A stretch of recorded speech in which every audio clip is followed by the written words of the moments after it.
죽은 자를 통해 삶을 배우고 학생들을 가르치는 법의학자 이호 교수님이십니다. 아유, 안녕하세요. 반갑습니다. 반갑습니다. 반갑습니다. 저는 이제 전북대학교 의과대학에서 법의학 교수로 있습니다. 아울러서 이제 인문사회학 교실 주임 교수를 맡고 있는 이호라고 합니다. 야.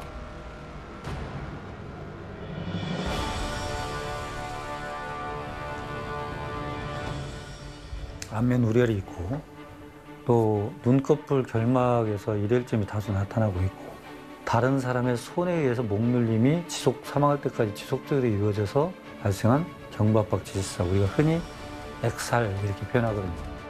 좌측 가슴부에 커다랗게 드러난 자창의 흔적이 있다. 이 표현은 엄격하게 말하면 사후 손괴. 시신을 칼로 찔렀다는 거. 그렇습니다. 이게 시신에서 보여지는 상처에 대해서는 부정할 수 없죠. 항상 우리가 얘기하지만 시신이 있는 그대로 보여주기 때문에 죽음을 다루다 보면 그 죽음에 이르는 과정에서 우리는 과연 무엇을 막을 수 있었는가, 또는 이 죽음을 어떻게 회피할 수 있었는가, 그 원인을 찾아서 실은 살아있는 사람들의 안전을 더 공고히 하고 강화시켜야 되는 문제가 있습니다. 그래서 한번 일어난 사건이 다시 반복되지 않도록 그 원인을 찾고 법의학이 살아있는 학문으로서 어떻게 기여하는가를 좀 설명하고자 합니다.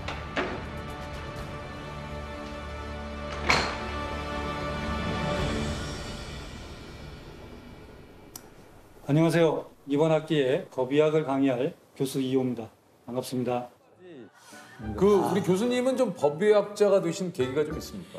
저는 조금 독특해요. 제가 이제 80년대 학번인데 그때는 뭐 강의실에 이렇게 붙어 있기는 좀 어려운 시국들이 많아서 이제 유월항쟁도 있었고, 그래서 그런 때 이제 아무래도 학생운동을 하고 변혁을 해보려고 하다가 89년대 이제 광주에 조선대학교 이철규라는 민주조선 편집장이 있었어요. 국가보안법 소외 중이었는데 갑작스럽게 유원지에서 사망한 채 발견이 됩니다. 수배를 받고 있던 조선대학교 학생이 변사체로 발견됐습니다. 조선대 교지 민주조선 사건과 관련해서 경찰의 수배를 받고 있던 조선대학교 이철규 군이 수원지에서 숨진 채 발견돼 검찰과 경찰이 수사에 나섰습니다. 광주지방검찰청은 이철규 군의 사체가 발견된 지 21일째인 지난 5월 30일 이 군이 검문 토주 중 추락 익사했다고 최종 수사 결과를 발표했습니다.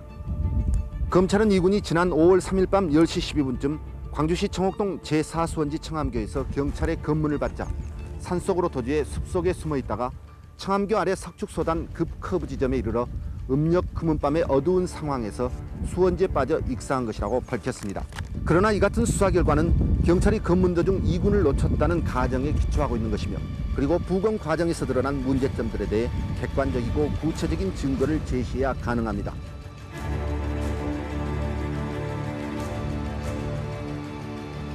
익사라고 납득시킬 만한 근거가 없어요.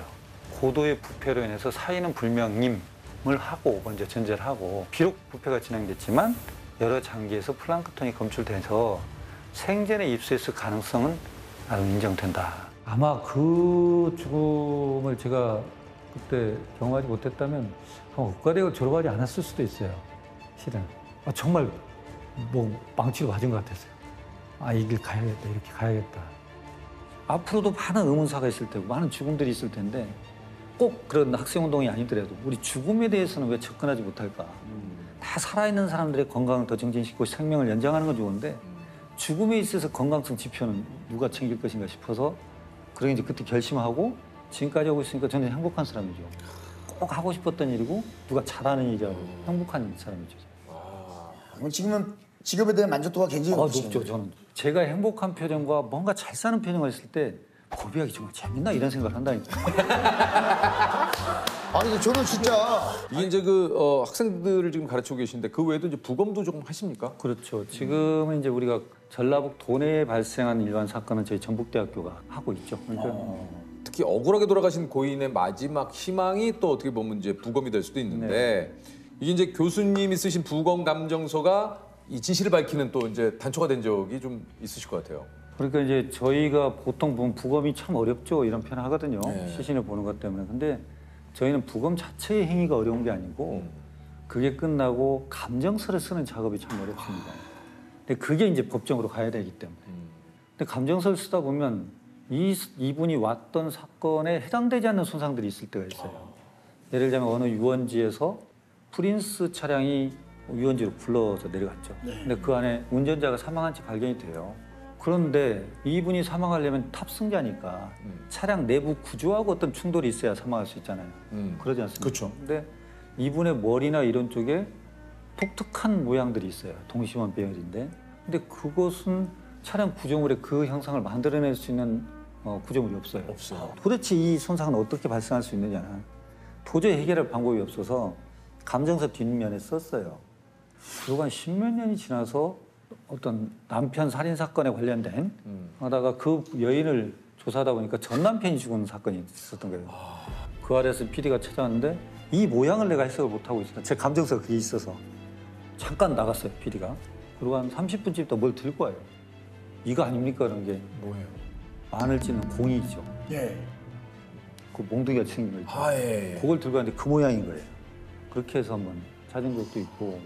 아, 이거. 내연남과 공모해 전 남편을 살해하고 교통사고로 위장한 전 부인이 경찰에 붙잡혔습니다. 15년인 공소시효를 불과 25일 앞두고 사건의 전모가 드러났습니다.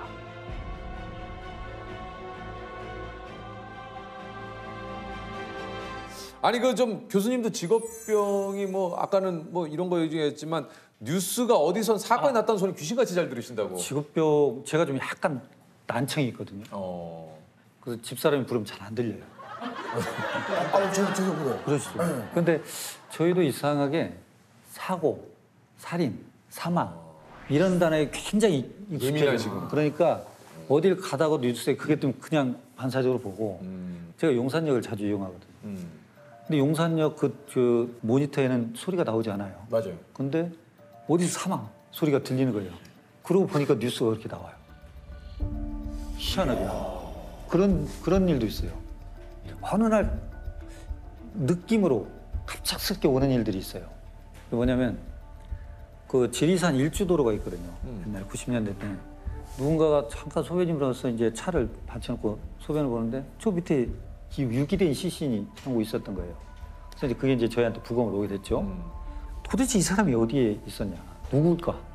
있어요? 그래서 치과 기록을 그 일대 남원, 뭐 임실, 순창 다 경찰들이 찾으러 다닐 텐데, 근데 그 형사가 갑작스럽게 테이블 있죠? 거기에 보면 옛날에 저 행방불명된 미아 찾기, 우표코기를 한 50명 정도 이렇게 놓는 게 있었어요. 예. 옛날에. 그날 지쳐서 딱 앉았는데 그 많은 숫자 중에 한 애가 보이는 거예요. 갑작스럽게. 88 올림픽 때 찍었던 이 태극기 이거 하는 그 사진이 눈에 띈 거예요. 근데 우리가 실종자를 찾으려면 맨 마지막에 찍었던 사진을 제출해 줘야 돼요. 가장 가까운 시간. 가장 마지막에 찍었던. 그럼 나이를 보니까 24살 되는데 8살 때 사진이 제출된 것이 보이는 거예요. 그 사진이. 자기는 이 애 같은 거야. 그래 올라오면. 직감적으로요? 네, 그래 올라와요. 그 엄마를 만나고 아버지는 별거 중. 아버지가 이 애를 데리고 있는 걸로 돼 있었는데 아버지가 이제 실종신고를 내고 아버지가 그럼 왜 사진을 그걸 냈느냐 대답을 하고 말을 안 해요. 그래서 엄마가 협조해줘서 유전자 분석을 하니까 그 친구가 맞아요. 그러니까 어떤 때는 대신 빙의하듯이 이렇게 얘기하는 것도 있고. 아니 그럼 그분은 어떻게 되신 거예요? 실종되시고 어디 다른 데 수용되시다가? 아버지에 의해서 이루어진 사건이에요. 그게 아버지가 이제 데리고 있다가 그렇게 하고 이제 그것다 지리산에다가 이렇게 한 거죠. 근데 이런 사건도 있었어요. 광주 국과수에 있는데 뭐 경기도 경찰서에서 부검 의뢰가 오는 거예요. 봤더니 1년 전에 사망한 사람을 광주 시립묘지에 매장을 해놓은 시신이 있는데 이거를 파서 부검을 해야 된다는 거예요. 근데 사건은 뭐냐면 어떤 남자가 경찰에 가서 신고를 했어요. 자기 고향 후배하고 자기 부인하고 공모에 자기를 죽이려고 하는 것 같다. 그래서 경찰이 이렇게 뒤져보니까 둘이 내연 관계인 건 맞아요. 근데 그 둘을 따로 죄수의 딜레마 게임 있죠. 분리해가지고 죄수의 딜레마 게임. 서로 자백하는 것이 가장 유리하거든요. 그래야 선처를 받으니까. 뭐 그렇게 해서 결국은 이 여성분 입에서 뭐가 나오냐면 저 남자는 더 나쁜 놈이다. 1년 전에 자기 와이프를 죽이고 보험금을 탄 놈이다. 그 1년 전에 사망한 부인이 이제 광주에 묻혀 있는 거죠. 그래서 이제 부검을 하러 가요. 그분은 어떤 거냐면 남편은 조수석에 탔고 돌아가신 부인은 운전을 했어요. 근데 웅벽 옆에 를 들이받고 부인은 머리를 다치고 남편은 다리를 다쳐가지고 입원해 있는데 남편이 갑자기 부인이 머리에 피를 흘리고 있는데 이분을 데리고 응급실 내려오는 거예요. 입원이 중요한데. 네. 그래서 이제 응급실 의자가 보니까 이 두피가 찢어져 있고 피 나고 갑자기 뇌출혈이 심해져서 사망을 했어요. 그러니까 원인이 교통사고로 돼가지고 이제 보험을 탔던 거예요. 그래서 부검을 하는 거죠 이제. 근데 묘에서 파서 수위 벗기고 뭔데 실압파라는 건 부패나 육탈이 되지 않고 습한 환경이 있으면 마치 밀랍처럼 돼 있어요. 그러니까 그 형태를 그대로 유지해요. 근데 딱 처음에 보니까 두피 두정부, 머리 꼭지 부위가 꼬매져 있어요. 근데 뭐냐면 자기가 이 부인을 세면대에다가 휠체어 태워서 시스라고 데려다 놓고 자기 잠깐 옷 가지러 갔는데 와서 보니까 쓰러져 있더라는 거예요. 그래서 데리고 내려갔다는 거죠. 그 딱 보니까 두정부면 휠체어에 있는 사람이 쓰러지면 어디를 다쳐야 되겠어요? 머리를 다친다. 뒤, 옆, 이마. 근데 여기는 안 돼요. 그렇죠. 이건 다이빙을 해야 되거든. 그렇죠. 그렇겠죠. 부위가 안 맞는데 그리고 다시 이제 조심스럽게 보니까 두개골에 구멍이 나 있어요. 두개골에. 이번 당시 엑스레이를 보면 아무 두개골 골절이 없어요. 근데 그러고 응급실을 내려왔을 때는 보면 두개골에 구멍이 나 있고 그래서 이제 이게 도대체 어떻게 이럴 수 있느냐 일주일 사이에 범죄 심리학이라는 게 있습니다. 경험하지 못한 거짓말은 못해요. 그 얘기는 뭐냐면 우리가 외계인을 만난 적이 없잖아요. 그러니까 외계인을 만들어내려면 어떻게 하냐면 인간을 괴상망측하게 틀어야 돼. 눈은 한 100개 있더라도 입이 바늘구멍만 해도 입은 있어야 될 것 같고 이걸 틀지 전혀 안 만나본 걸 만들어낼 수는 없어요. 그렇죠? 근데 거기 조서를 이렇게 읽어보면 내가 부인을 데려다가 세면대한테 데려다 놓고 가서 화장 가서 수건을 가지고 내렸는데 쿵 하는 소리와 함께 여보 살려줘 소리가 들려서 가서 보니 부인이 쓰러져 있더라. 그게 범죄 심리학으로 안 맞아요. 왜 안 맞죠? 왜냐하면 쿵 하고 쓰러졌을 때 어떤 상태가 돼요, 뇌가. 그 정도면 사실 얘기를 한다는 게 말이 안 맞죠. 그런 상태에서 말을 할 수 있는 사람이 없어요. 그게 뭐냐면 이게 먼저야. 그러니까. 이게 먼저 오고 그다음에 여기 생겨야 돼요. 아 살려주세요. 그 소리를 먼저 들어야 돼, 내가. 네. 그걸 경험을 바꾼 거죠. 그러니까 부인이 살려달라고 애원한 거야. 아무도 없는 그 세면대한테 가서 쇠파이프를 내리치고 진술은 이렇게 바꿨죠. 그렇게 되는 거예요. 그런 것도 있고. 야, 그 진술서만 봐도 그 안에 뭔가 네, 그 좀 부검 감정서를 쓰기 힘들 때도 좀 있으시다고 그래요. 그렇죠. 왜냐하면 이제 어떻게 보면 어린애들을 할 때는 참 가슴이 아프시죠. 아프죠. 힘들죠. 왜냐하면 이 사람의 운명의 끈이 얼마까지인지는 모르죠, 우리가. 그러나 참, 그것이 이보다는 길었을 거라는 생각을 하니까 그런 부분이 좀 안타깝고 며칠째 학교를 안 나오는 애가 있었어요. 그러니까 담임선생님이 신고를 했고 밖에 신문이나 우유가 쌓여 있고 그래서 경찰이 시정자한테 따고 들어갔죠. 그러니까 복도 쪽에 있는 방에는 초등학교 5학년 애가 목 졸려 살해당해서 가지런히 침대에 누워 있고 안방은 햇볕이 들어오는데 이불을 걷어보니까 칼로 찔려서 살해당한 엄마가 부패된 채로 있고 화장실을 보니까 아버지가 이제 목을 맸어요. 현장 사진을 찍고 뭐 이렇게 하는데 갑자기 그 누워있는 5학년 위에 본 벽에 그 당시 동시 경연대 같은 거 해가지고 상 타면 판넬로 이렇게 했었잖아요, 옛날에. 거기 이 애가 가을이 되면 나무는 너무나 이쁘다는 거예요. 형형색색 아름다운 옷들을 입고 있으니까. 그런데 내가 더 이뻐, 아니야 내가 더 이뻐 이렇게 서로 다투다 보니까 그 아름다운 옷들이 떨어진다는 거예요. 낙엽이. 낙엽이 시인이가. 그래서 야, 이런 시인이. 근데 이게 저도 무지하다는 것이 언제 알게 됐냐면 정신과 선배가 그 얘기를 해요, 저한테. 그건 그런 시가 아니라는 거예요. 아니에요? 그 애는 SOS를 보내고 있었다는 거예요. 왜냐하면 겉으로는 평온해 보이지만 지금 우리는 내부적으로 갈등이 많습니다, 우리 집은. 엄마 아빠가 싸우고 이것이 자기도 모르게 시가 이렇게 그렇게 써지는 거예요, 시가. 그래서 이게 참 우리는 얼마만큼을 더 노력하고 더 생각을 해야 될까. 이게 나 지금 조금 전에 소름이 돋았네요. 그런 거예요. 그래서 저도 그냥 얘기하신 대로 이게 참 시적으로 그렇죠, 너무 그렇죠. 네. 멋지게 표현을 했다. 단풍이 그냥 떨어지는 것을 서로 아름다움을 다투다가 이게 네 잘못이네, 내 잘못이네. 그래서 더 안타깝다라고 생각을 했는데 이 안에 있는 또 심리학적으로는 그렇게 된다는 거죠. 뭔가 이렇게 저희들이 그냥 무심코 지나가지 말고 이런 그 주변에 있는 그 어떤 사인, 남모르는 이런 그 속에 숨어 있는 것들을 뭔가 한번 생각을 해봐야 될 것 같긴 해요. 이게 또 어떻게 보면 뭐 삶이 정상 같지만 저는 죽음을 너무 보니까 살아있는 게 비정상인 거예요. 왜 우리가 살 수 있을까?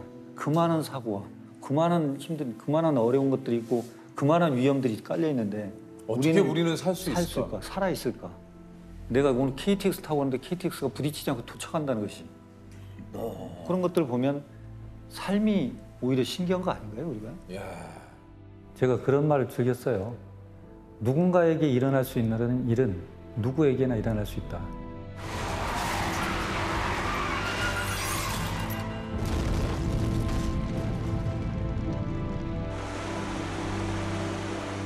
정류장에 서 있던 시내버스를 순식간에 덮친 5층짜리 건물. 미처 피할 새도 없이 승객 9명이 숨지고 8명이 크게 다쳤습니다. 그러니까 어떤 때는 이 건물이 붕괴되기 바로 일보 직전일 수도 있어요. 나사 하나가 버티고 있는 것일 수도 있거든요. 우리는 드러나지 않으니까 안전한 걸로 생각하는 거죠, 실은. 근데 살아있는 걸 너무 당연시하지 말라는 거예요. 예. 우린 안전하다고 착각 속에 살 수도 있어요.